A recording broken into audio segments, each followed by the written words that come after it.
जमात इस्लामी कराची के अबूरी अमीर मरनम जफर खान का गजा यकजहती रैली से खिताब। आज प्रेस क्लब के सामने अक़लीती बरादरी अहले गजा और फ़लस्तीन से ज़ाहिर यकजहती के लिए एहतजाज कर रहे हैं। वो दुनिया जो जमहूरियत, अमन और रवादारी की बात करती थी, वो फ़लस्तीन में तमाशा देख रही है। के सामने एहतजाज कर रहे हैं और दुनिया को ये बावर कराना चाहते हैं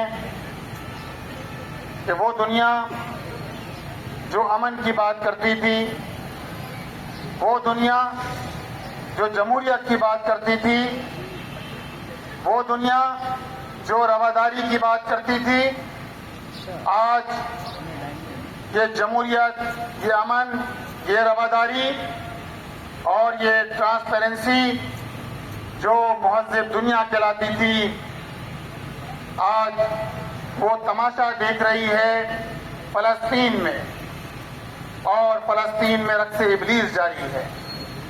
पिछले 7 माह से ज़ायद का वक्त गुजर गया और इन 7 महीनों में 35,000 से ज़ायद लोग शहीद हो गए और इन 35,000 लोगों में 25,000 बच्चे और ख़वातीन शामिल हैं।